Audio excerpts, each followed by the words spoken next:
doa tersebut akan sampai kepada orang tua dalam kubur. Sebagaimana dalam suatu asar diceritakan, dulu di zaman Nabi Isa alaihissalam, Nabi Isa lewat di samping kubur. Ketika Nabi Isa lewat di samping kubur, tiba-tiba Nabi Allah Isa mendengar jeritan dan teriakan si ahli kubur tersebut. Nabi Isa pergi. Ketika Nabi Isa pulang, Nabi Isa sudah tidak mendengar teriakan dan jeritan. Nabi Isa kemudian bertanya kepada Allah, ya Allah, tadi aku lewat di sini ada teriakan, ada jeritan. Tapi kenapa ketika aku lewat lagi sudah tidak ada jeritan? Apa kata Allah? Aku siksa itu ahli kubur tadi karena dia adalah orang yang suka berbuat dosa, suka berbuat maksiat. Tetapi aku hentikan siksaku, azabku, karena dia punya anak di rumah sedang membaca Injil. Makanya aku hentikan siksa dan azab karena anaknya membaca Injil. Seorang anak yang membaca Injil, Allah berhentikan azab dan siksa kepada orang tua dalam kubur.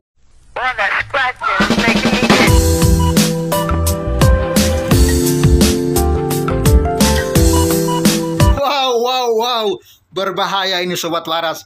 Bisa-bisa akan semakin banyak lagi yang waras dan percaya kepada Injil. Ya, Injil itu apa sih? Injil itu menceritakan tentang firman Allah yang jadi manusia, datang ke tengah-tengah dunia yang berdosa, mati ya untuk menyelesaikan dosa umat manusia yang percaya kepada dia. Dan ya, setelah dia mati, dia dikuburkan, bangkit naik ke surga. Ya, karena dia dari surga kembali ke surga. Dan ketahuilah, barang siapa yang percaya kepadanya tidak binasa, melainkan boleh hidup yang kekal. Bahkan Yesus berkata, aku pergi ke surga menyediakan tempat bagimu. Di mana aku berada, di situ kamu berada. Adakah pribadi yang seperti itu? Adakah pribadi yang menjaminkan surga untuk Anda? Tidak ada. Bukan karena amal ibadahmu, bukan karena perbuatan baikmu, tapi karena pengorbanan oleh Yesus Kristus. Percayalah kepada dia segera sebelum terlambat. Karena kalau Anda sudah meninggal, tidak ada kesempatan lagi untuk Anda bertobat. Oke, simak sampai tuntas video ini dan saya mohon viralkan ya, viralkan supaya banyak orang yang waras dan bertobat. Percaya kepada Yesus sebagai Tuhan dan Juru Selamat. Selamat menyaksikan sobat waras. Pasca bebas, Habib Bahar beri kesaksian. Siksa kubur diberhentikan Allah karena baca Injil. Wah. Ini menarik ya. kita lihat ya. Berarti Injil itu berkuasa ya menghentikan siksa kubur ya. Luar biasa ya. Oke, untuk jelasnya kita simak ini ya. Dimuat oleh Hobbs ID. Ini ya fotonya Bahar bin Smith ya. Ya menurut saya dia ini seorang kriminal. Ya beraninya cuman gebukin anak-anak ya. Pasca menghirup udara segar alias bebas dari masa tahanan, penceramah Habib Bahar bin Smith memberikan dakwah soal pahala seseorang ketika meninggal hingga siksa kubur.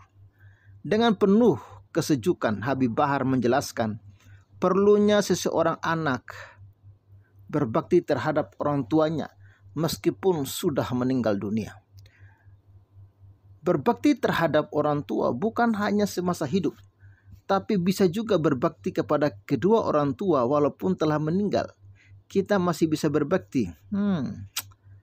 Kata Habib Bahar dalam sebuah ceramah yang dihadiri pula oleh Habib Rayhan Al-Qodri, dikutip Hobbs ID dari saluran YouTube Repost Dakwah Official pada Kamis 25 November 2021.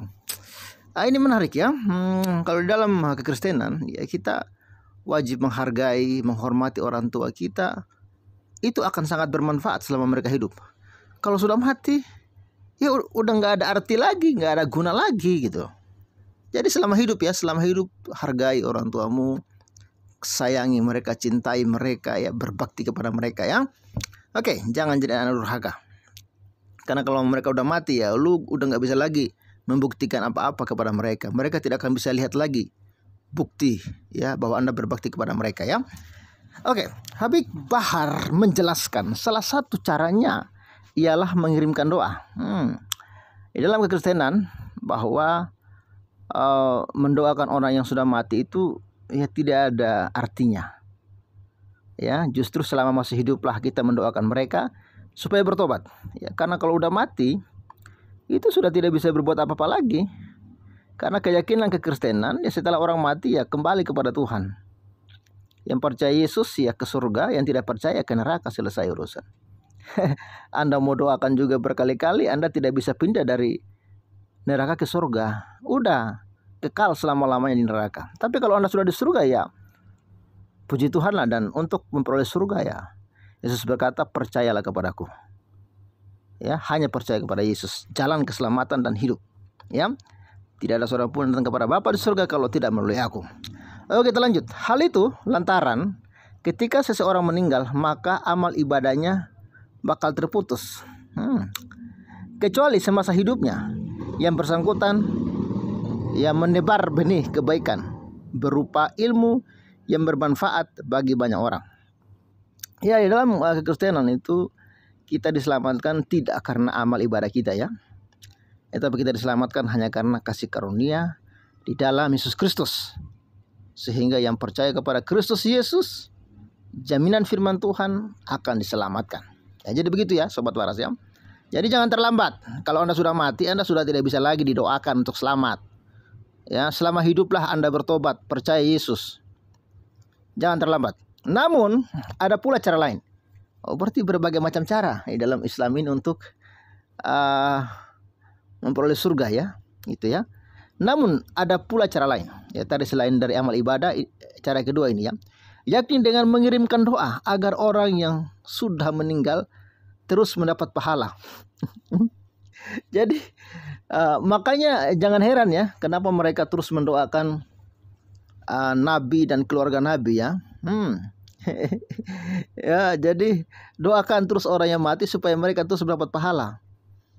Aduh, kalau saya sih nggak yakin ya, karena memang bukan keyakinan saya, karena menurut saya nggak masuk akal lah ya, karena keselamatan urusan pribadi kita dengan Tuhan, ya kan, bukan urusan orang lain. Pribadi kita, engkau putuskan untuk percaya Yesus, engkau selamat. Kalau engkau tidak percaya Yesus ya nggak bisa gitu ya. Bagaimana cara kita berbakti terhadap orang tua walaupun sudah meninggal? Yaitu dengan mengirimkan doa. Sebagaimana dalam hadis Rasul bersabda, jikalau manusia itu wafat atau meninggal, maka terputus seluruh amal ibadahnya. Kita salat dalam kubur tidak bisa, jadi terputus, ujarnya. Baik. Kita lanjut ya. Anak soleh yang mendoakan kedua orang tuanya, jadi meskipun orang tuanya sudah meninggal, dia yang dikirim anaknya ya bisa sampai kepada kedua orang tuanya dalam kubur, sambungnya. Oke lah. Ini kisah Nabi Isa AS ya, mendengar jeritan ahli kubur. Ya, mungkin Isa versi mereka ya. Kalau Yesus di dalam Kristen ya nggak pernah ya seperti itu ya. Dia pun mencontohkan sebagaimana yang dikisahkan oleh Nabi Isa AS tak kala mendengar suara jeritan dari seorang ahli kubur di makam. Nabi Isa pun bertanya kepada Allah, mengapa suara jeritan itu terdengar dan seketika berhenti? Sebagaimana dikisahkan dahulu di zaman Isa AS, beliau lewat di samping kubur dan tiba-tiba mendengar jeritan si ahli kubur tersebut. Wow, berarti orang dalam kubur tuh masih bisa berteriak kah? Apa aja yang berteriak di dalam kubur? Ya, jasadnya kan nggak mungkin udah mati. Apakah rohnya ada dalam kubur? Ya nggak mungkin juga sih. Lalu apa yang berteriak dari dalam kubur kira-kira? Ya oke lah. Nabi Isa pergi, tapi begitu dia pulang, dia tidak mendengar tangisan dan jeritan lagi. Nabi Isa kemudian bertanya kepada Allah, ya Allah, tadi aku lewat, di sini ada teriakan dan jeritan. Tapi mengapa begitu aku lewat, jeritan itu hilang? Ungkap Habib Bahar. Habib Bahar menuturkan jeritan dari si ahli kubur tak terdengar lagi lantaran asap dan siksanya diberhentikan oleh Allah. Jadi sebenarnya manusia ini dihukum di dalam kubur atau dihukum dalam neraka sih? Atau kubur itu adalah neraka? Atau oke lah Sobat Waras, coba berikan komentar Anda yang waras ya, di kolom komentar. Saya akan baca ya. Saya pengen tahu ya apa yang dimaksudkan ini ya. Kata Allah, aku ya siksa itu ya, aku siksa itu ahli kubur tadi karena dia adalah orang yang suka berbuat dosa, berbuat maksiat. Tetapi aku hentikan siksaku, asapku, karena dia punya anak di rumah sedang membaca Injil. Wow. Makanya aku hentikan siksa dan ajabnya, tuturnya. Ini garis bawahi ya, sedang membaca Injil. Jadi ini menarik ya. Ayo, Anda yang beragama Islam, rajin-rajinlah membaca Injil ya, supaya Anda temukan bahwa di dalam Injil itu Yesuslah Tuhan dan Juru Selamat. Ya, Yesus datang untuk menyelesaikan dosa kita. Ya, jadi semangat baca-baca Injil ya. Walaupun sebenarnya Anda baca Injil ya tidak akan pengaruh kepada hentikan siksa ajab ya kepada orang yang sudah meninggal ya. Tetapi saya berharap ketika Anda membaca Injil, Anda bisa menemukan keselamatan di dalam Yesus. Ya, jangan jemu-jemu baca Injil, baca Injil. Jangan seperti Kainama ya, seperti Dunditan ya, seperti para pencundang apologet yang sok pintar Injil padahal nggak paham apa-apa. Ingatlah ya, ketika Anda baca Injil ya, menurut keyakinan yang disampaikan oleh Bahar bin Smith, maka hentikan siksa dan azabnya, azab kubur ya. Wow, ini menarik, saya baru tahu ini ya. Lebih lanjut, siksa kuburnya diberhentikan lantaran anaknya berbakti kepada orang tua dengan mengirimkan doa. Seorang anak yang membaca Injil, garis bawah ya, seorang anak yang membaca Injil, Allah hentikan siksa dan azab orang tua di dalam kubur. Maka bagaimana kalau anak-anak kita mengirimkan doa dan pahala kepada kedua orang tua yang sudah meninggal ya. Jadi bacalah Injil ya. Harapan saya Anda bisa menemukan jalan keselamatan di dalam Yesus Kristus ya. Ya, jadi janganlah Anda ilfil dengan Injil ya. Janganlah Anda menghina-hina Injil ya, karena dengan Anda membaca Injil itu akan menghentikan siksa kubur kepada orang yang sudah meninggal, kepada orang tua Anda ya. Oke, coba kita lihat ya komentar menarik dari netizen ya di komentar ini. Dan Sobat Waras bantu untuk komentar ya. Saya pengen tahu apa opini Anda tentang artikel ini. Baca Injil siksaan kubur hilang, bukan Al-Quran. ya, I don't know. Ya, rupanya Injil lebih berkuasa ya dari Al-Quran. Baca Injil, siksa kubur hilang ya, bukan Al-Quran ya. Senjata andalan menakuti umat dengan siksa kubur, padahal dia sendiri sudah pasti akan mengalami siksa kubur. Ya, Injil adalah anugerah kebenaran tentang Tuhan Yesus Kristus. Siapa saja yang percaya kepadanya tidak akan binasa, melainkan beroleh hidup yang kekal. Amin. Ya, oke. Tidak seorang pun yang lepas dari siksa kubur, apalagi Bahar dan antek-anteknya. Siap-siap siksa yang paling pedih menantimu dan neraka jahanam tempatmu. Injil ya tidak sama dengan Bible. Oh ya. Ada lalu Injil yang mana yang kalian baca?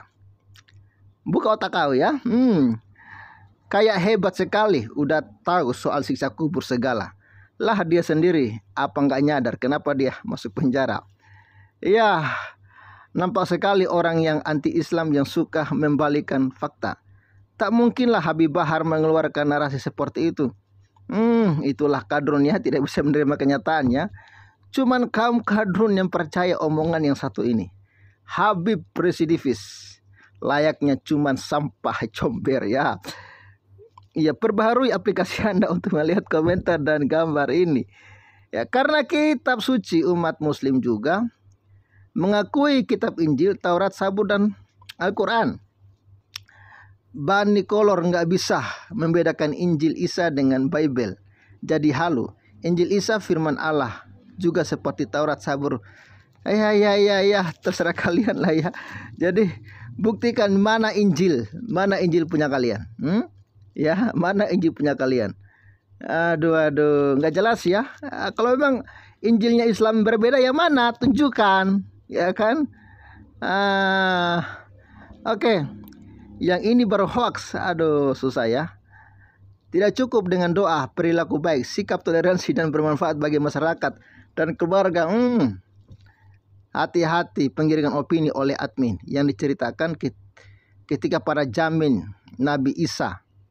Ya, yang syariatnya mengikuti syariat Nabi Isa dan kaum Nasrani, bukan Kristen.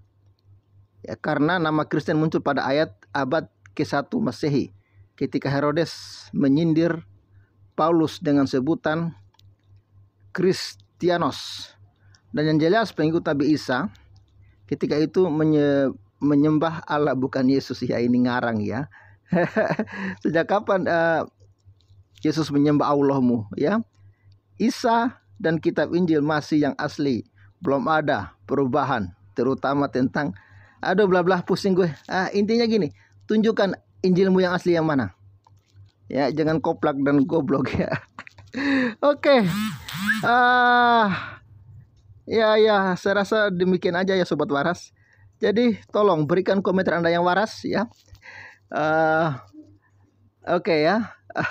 Viralkan video ini. Ingat, hanya ketika Anda percaya kepada Injil. Injil itu apa? Ya, kabar keselamatan.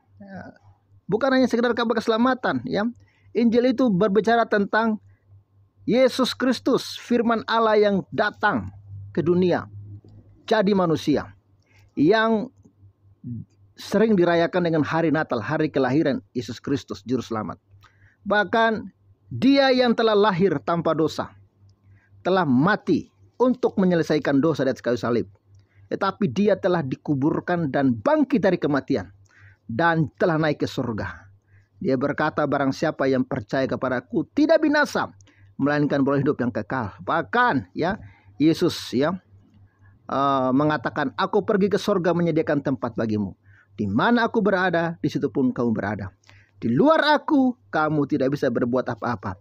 Percayalah kepada Yesus, percayalah kepada Injil itu, Juru Selamat yang kekal. Salam sejahtera. Tuhan berkati. Bye.